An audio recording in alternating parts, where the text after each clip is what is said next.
Doctors and nurses now have a new battle as they treat patients. Alla Araby spoke to one nurse about the resources she says will help her breathe easier at work.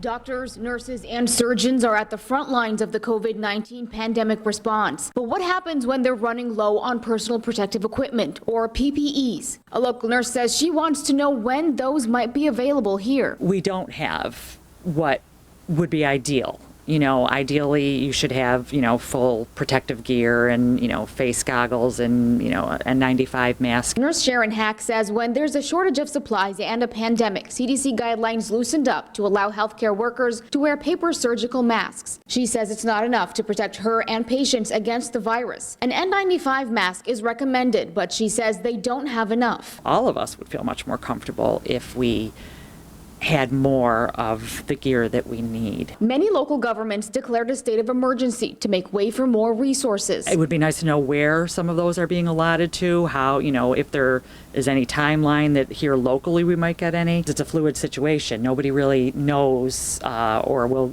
is giving a clear answer at this point because this is all just changing day by day. But Hack's commitment to patient care is unchanged. And this is our job. We want to take care of people. We want to do what we want to do, but we would prefer to be properly protected. We've reached out to Millard Fillmore Suburban Hospital for a comment, but have not yet heard back. In Williamsville, Alla Araby, 7 Eyewitness News.